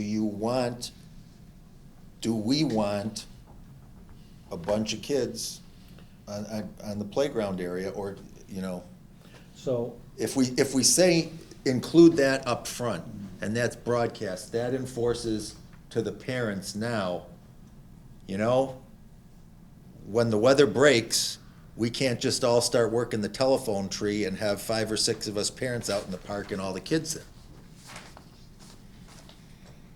And I'm not saying, you know, I'm not trying to be a downer, I'm just saying we gotta think through the ramifications of what, this is huge, this, from April 6th to May 4th for the school now, opens up a whole nother can of worms with this stuff. That's hard, you know, we have a playground. I guess if we're gonna be serious about it, I would ask that we add the playground. Yep. It is a breeding ground, from what the experts have said. Right. It doesn't have to be that warm. I think we, and And I that's think, the discussion, sorry to interrupt Okay. here, is we're talking about social distancing and creating social distancing. You made a great point, is when children are coming to one specific spot and utilizing the same equipment, we're not better off. We're not thinking long-term, Right. we have to Yeah. think long-term. and that's, I think we should have the sports complex in there too, because at the end of April, you know, these kids have nowhere to go. I mean, you're gonna have, But there's not necessarily equipment there like there is down behind the no, post but they can play office. basket. You can get 20 guys from Gibraltar. How are you gonna police that? That's the hardest part. It's getting the word out, and I'm not saying necessarily that we will police it, but it's letting everybody know that this is not a safe place to occupy your children. You need to play with your own children in your own backyard. Yeah. And I'm gonna go off on a tangent here, so bear with me. When Miles wrote that editorial about taking this seriously, there were a few different things highlighted in his article. And the one was social distancing, and I don't know how many people actually clicked on that link. And it was a whole article, don't ask me who wrote it because I don't remember. And it talked about really the severity of what social distancing means. I have people in my own family. There is a nurse who has 2 young children who is no longer in school. I asked my sister who's going to, you know, take care of the children. My sister said, well, I am, and their grandma. And I said, that's wrong. That is so wrong. My sister also has 2 daughters that are 19 and 21, also in that gap where they may not have symptoms, but they're passing it on. I have another family member who just got back from a Florida vacation, found out that school now was postponed until May 4th, who has already slated sleepovers with her friends. So I think and again, it's making the situation worse, and people are not understanding truly what social distancing is. And I guess if you include the playground, and I asked Miles before the meeting started tonight, and I told him these scenarios that I've encountered, and I'm sure that there's many more out there, that people don't really know. They think they know what it means, but they do not.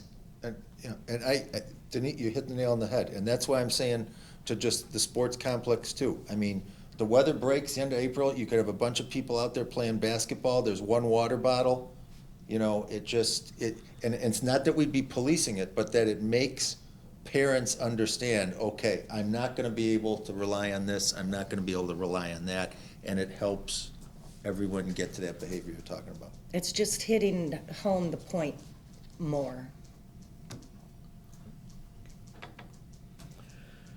Okay, any other discussion? We have a motion and a second? Seconded it. I did. Okay. We do need to do some more discussion about the administration building and the election that's coming up. Okay, we'll get to that. We'll finish this motion first. Okay. Well, it's part of the motion, right? Yeah, I would say that this would be part of the motion. Well, not the election. But you said to close the administration building. So we should, The election is being handled by the county. They're gonna be working with Heidi. They wanna do it all by absentee ballot. It's not something that we can change how the county is gonna have us do the Okay. election. So, you know, when I include this, the administration building, you know, people can show up to work, people can telework. It just means, you know, nobody's in and out of there all the time, and they can make a phone call. So, one of the, was you talking about it? Or me talking about it? most likely One of the suggestions was to put a sign on the door. It's closed, it's locked, okay? Yes, somebody may be inside working. Call Heidi, There's a here's the telephone number there, call, tell us what you would like. That was my idea on the Your phone. idea, okay. Yeah. Okay. It was somebody I was talking to, sorry, it was Denise's idea. So that somebody could go to the door and open it then, or tell them, I will email you what you need, or it's found online, here's the particular spot, to try and eliminate that continual contact. But- And as far as the election goes, the discussion I had with Heidi today, after I met at the county, was the county, and she's already on top of trying to get a lot more absentee ballots. And I think after tonight, we get the word out that, let's get the absentees requested going for. One, I forget where it was, there's another municipality that was gonna put in place a, what would you call it? It was gonna be a early voting location, but it was actually absentee voting. Again, same thing, somehow it was gonna be encased in plastic, okay? So nothing was actually on there, and they were gonna wear gloves to do their things. I don't know how that's gonna work.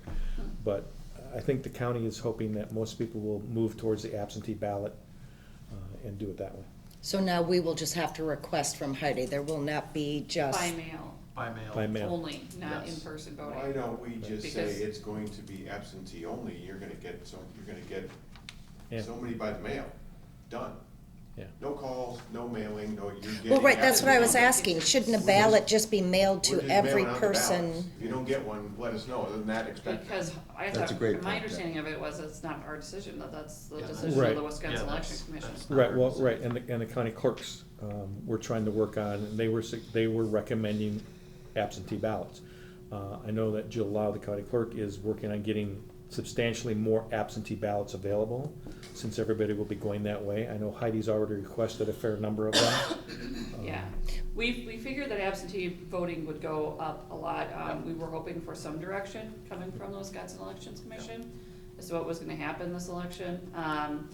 We can try and drive more absentee voting by mail with, press releases and that kind of thing. And we've seen other communities start to do that already, and I think that's great. But you can also vote in person, so I don't know if we can suspend that, is I guess what I'm saying. I don't know if Yeah, we're we- allowed to suspend that. I think you do it and you beg forgiveness. I would believe. And maybe we that's could- the They're saying case. you can't have people together, I'm sorry, we're trying to keep people safe. Well, and the other thing too Okay. is that, you have people, you have to hand them your identification, Bad idea. hand All it of that. back to you, hand a ballot. Right.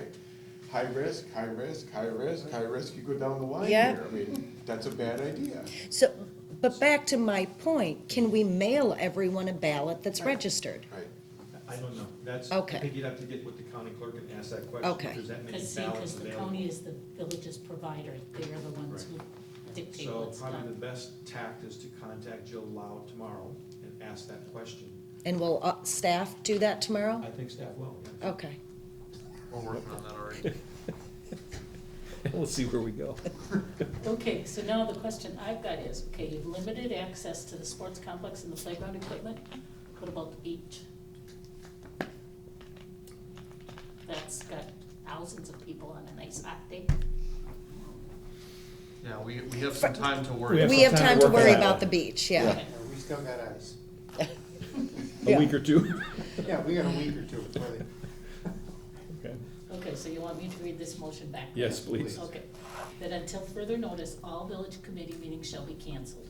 Further, all rentals of village facilities shall be suspended, and public access shall be denied to the village hall, the administration building, the fire station, the Sister Bay Liberty Grove Library, the maintenance department building, the wastewater treatment plant, the sports complex, and the playground equipment and water pump park.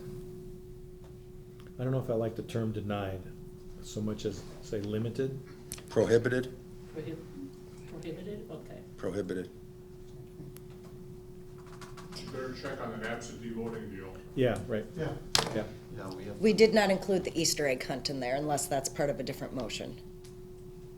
Do we need That's to an make S- a motion about the You can Easter add egg it. hunt? or That's an can't SP. we- That was- I'm sorry, those are wait, facility stop, everybody rentals. can't talk at once. Okay, Nate, Do we need to make a motion about every SBA event, or can't Louise just take care of that? I think Louise can just take care of that. I mean, we don't do I haven't sent the press release out yet. Yeah. It's on our social platforms, so we can just remove the social platforms and put some at this point, we're gonna, we'll say, we could postpone, but we'll just say that we're canceling Cancel. for now. Cancel. Excellent. Okay. Right? Okay. Anything else? If not, all in favor? Aye. Opposed? Motion carried. Thank you. Did you have anything else, Denise? Just talking about what you and I talked about, specifically, most importantly, employees at the sewer and water plant and either paid leave or per diems to restrict their movement, and how anybody feels about that whole subject. I think we should take individuals, whatever it is, pay them to stay home, pay them their regular full wage to stay home. Agreed. So to give you an update on that, Mhm. we've talked to staff preemptive, we've had that discussion with Bob over at the utilities department. We have 3, so we can only take 1 out, so that's what we will do. And I think you could roll it, it wouldn't have to be We the can same rotate. person, like, one person each week, new person next week, new person the next Yeah, week. we can rotate, but the key is to get 1 person. Right, and they have to clearly understand they need to be isolated. Yep. What about parks? Should there be 1 person from parks? I would say that there already is 1 person from Parks who's out on leave right now, and so we'll Do work you with them on need that. to make a motion to that effect? Well, how long are they out on leave for? Well, as long as we want them to now, if we so deem it necessary. Does that mean that if they needed to come back as a healthy worker, they could come back right away, or is this leave they're on some sort of?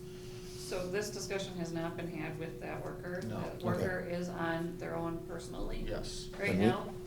Let's just, But this would be a person that would make sense to Okay. extend that leave Yeah. for a variety of reasons if we Yep. can, as long as it's.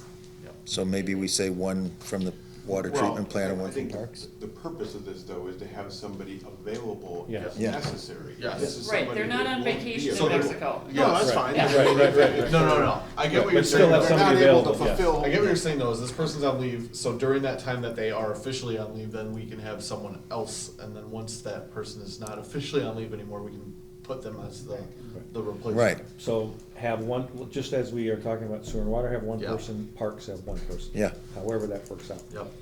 I, again, on a tangent, but something that concerns me greatly. I did speak with one of our sewer and water workers this morning who did not take the coronavirus anywhere. I may be overboard. They were nowhere near me. They weren't even necessarily the middle of the road. It's the flu, it's this, it's that, I'm not gonna get it. I think a very serious conversation. We're already on, we're having that tomorrow morning. Okay. So the, And I think certainly not the only person like that. That's why I think it's important as a community, we keep pushing at it, that it's important. It's gonna be reiterated many times, that this is serious, and please maintain the social distancing and whatever else we need to do according to health department guidelines. Well, if Janelle has the motion written, I'll make it. Well, I'm still working let on me it. ask you a quick question on that. Do we want to say something along the lines of, 1 from parks and 1 from water sewer treatment, with the focus, if possible, on that person being in the lowest risk category?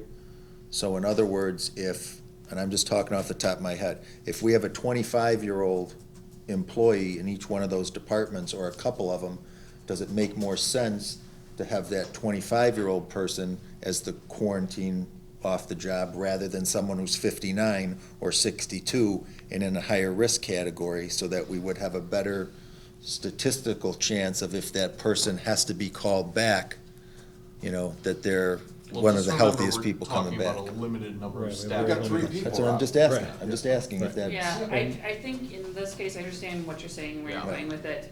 I think in this case, we would wanna go by experience. Yeah, Okay. experience is important. Or ability, whatever. Okay, Yeah, that's, so- I got you. Yeah. That's a burning question I have, is this legal? Can you pay somebody to Yes. stay home and make them stay away 24 hours a day and control It is them now. the whole time? Yes, you can. Okay. Aren't we doing something similar with the fire department, chief? Or we were proposing to do it? We're not which, holding anybody back right now, right. not as of yet. But I mean, when we started coming up with that as a possibility, Yes. I think we knew at that time that it was legal for us to do it, right, if we wanted to? Yeah. Okay. Do you have the motion, Jim? I think so. If you want to change, just let me know. That effective immediately, the policy shall be instituted that one employee from the wastewater treatment plant and one employee from the maintenance department shall be quarantined at their homes on a weekly basis. Whoever is quarantined shall be paid their regular rate of pay for the week they are in quarantine. Is that right? Can we say isolated rather than quarantine? Isolated? Quarantine assumes they have an illness that they have to be quarantined Okay. for.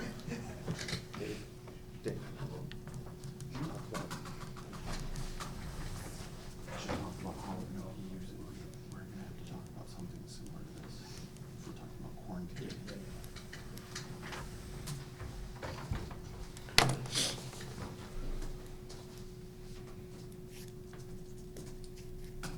Okay? Okay, is that all right? So Denise made it. Does somebody want to second it? I'll second. Any other discussion on it? All in favor? Aye. Opposed? Carried, thank you. I think that one is a topic for tomorrow. There was an issue of, again, when you have time to read the county thing that they put out, they do have a thing in there, they have a special leave bank for, if somebody doesn't have enough PTO time, they haven't been with the village long enough, and they become ill. What the county's done is they have put in place a special leave bank that was available for people only during this crisis time, and it would be made available to employees to use. And that can be anything from maybe they accelerate, if they're in their first year of employment, they wouldn't normally have the PTO until the end of the year. They accelerate it in front and load it, so they have it right away. Or we're going to also take a bank of dollars and just put it in place for anybody that needs it during this period of time that may get the coronavirus or something similar, so that we make sure that the employees continue to get paid, and because they're ill, do not lose their ability to pay bills, mortgages, et cetera. It's pretty detailed in this policy from the county, but I think we'd probably talk about that one tomorrow night after everybody has a chance to read that particular one. So this other handout that we got tonight, granted, Yeah. we've made some changes Yep, that's to what I the wanted. written word. Yep, that's what I wanna talk about. So that, the thing with the Sister Bay logo here, this document, this is something that I put together at 3 PM today, having this discussion. This is something that I would like to post on our website, so that we can get one message out and keep it consistent. And it would just be covering as much as we can, as far as what's available to the village or what's going on from a village standpoint. So the things that we talked about, building closures, if people need to take care of something or come to the village office, like payments, they have a planner, they can see, oh, this is what I have to do. Just trying to get as much information out there as possible. We do have to make sure that all the voting stuff, voting thing was just a template that I took, but we have to get all of that confirmed. And then I will obviously add what you guys have done in the motion to this so that it gets put on the website. Because I think the main thing that we need to be doing as a village is getting one clear and concise message that people like the SBAA can use, or, other entities can use, so that we're all saying the same thing. I would And, suggest, this is something that if you make the changes, we can review this tomorrow night Yes, at our board meeting. yes. that's what I was There, gonna say. and one thing I would like to see in the first paragraph, because I think it was so well done, is that we add that link that was in Miles' editorial about social distancing. Absolutely. Either that, or because so many people did not press the link, that you just post the whole story. Or cut and paste the We'll really figure out a way to get pertinent that. things. Okay. I can't remember if there were And you had four. mentioned to the public, I also think it's important, for instance, in Liberty Grove, Sister Bay, that we have one consistent voice that speaks to the media. Yeah. Now, so it should go out, quote, under the president or under the chairman. It can be disseminated by you or whatever, but I think it needs to come from an elected official. Correct. On any commentary that we send out to the public. Yeah. So we know what it's all about, we sign off on it, so we do have that one message instead of 4 voices speaking at 4 different times during the day. Yeah, highest ranking. Which we get enough of that already. Yeah, highest ranking elected official it should be. Okay. So I would suggest that's how we handle any releases to the media or anything that we put out. Does that about do it for I the think, business at hand? So would then. unless somebody else says, John, do you have anything? Do you want to specifically bring up Liberty Grove wise, or? You can be the spokesman. So what Chris said earlier, and you anticipated some other communities being here tonight. Yeah. I guess I would like to know a general consensus that if we choose to meet weekly and have these, does a Monday night work good for No. everybody who is currently here? If not, what day? And then contact the other communities that we would like to invite and see if that works for them. Tuesday or Thursday for me. Pardon? Tuesday or Thursday would be best for me. So, Bud raised his hand here, I think he wanted to say something. Bud, go ahead. Oh, the one voice thing worked really well in Ellison Bay because according to our management plan, I'm the public information person when it comes to whatever for public needs. But for instance, in Ellison Bay, I wasn't on top of it as much as Chris was. Right. I think you handle all the public information stuff, because if I got up there, I wouldn't have half the information that they had, because they're right on top of the thing, so Yeah. that's. And I'm not necessarily talking about the spokesperson, what I'm talking about is the overall approval of, here's what we're putting out. It could be a spokesperson that then presents it, but I think whatever marketing that we use or any media that we use, it should come from a consistent source. So anybody can say, oh, this came from John Lowry, the chair of Liberty Grove. Great. Now, Bud may be the spokesman for it, or Chris may talk about it, but it came from the highest elected official in the municipality or the township. I think that's important to our residents, that it come from electeds as opposed to staff. I guess that's what I'm trying to say. I'm sorry, Miles.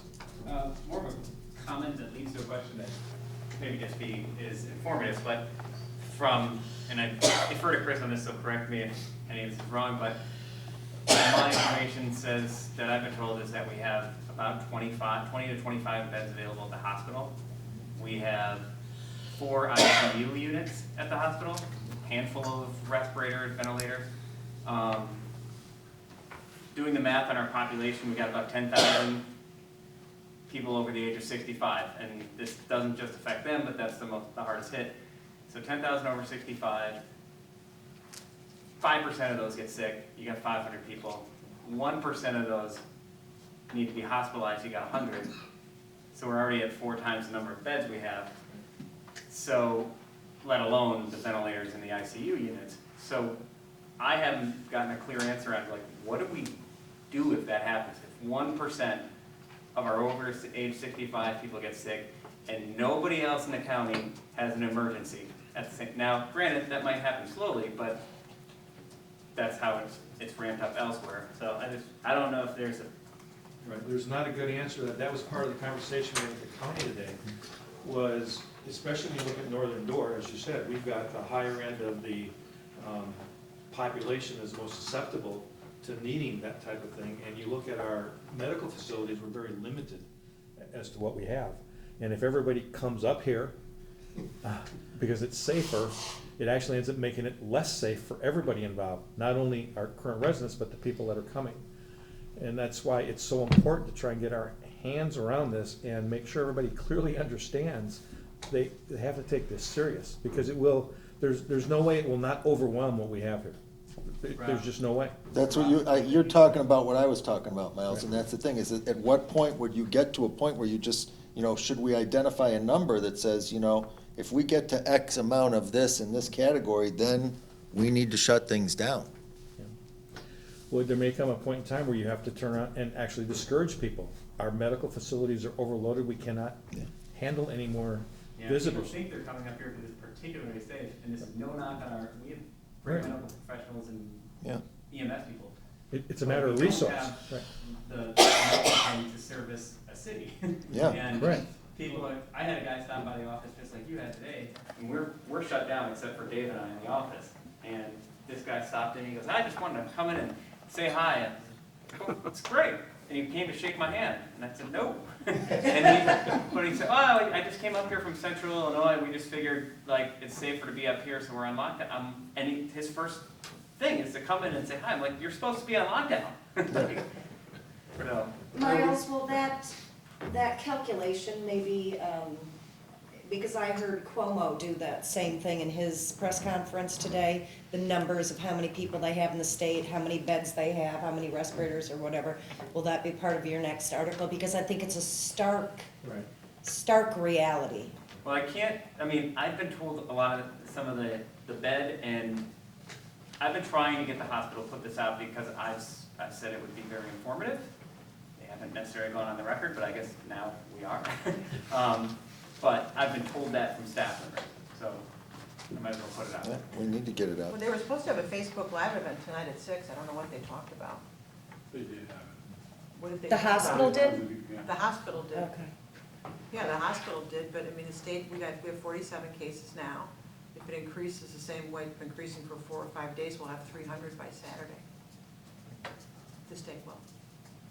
So, I mean, eventually, but I think would be good, well, it's not it's not, I don't know anything about this, but Chris and his team, I mean, I saw what happened at the drowning for Fall Fest.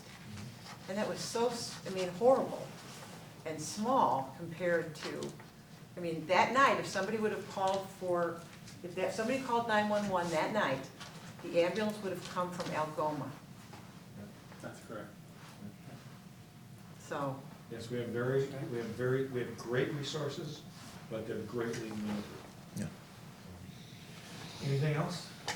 Just trying to figure out a day.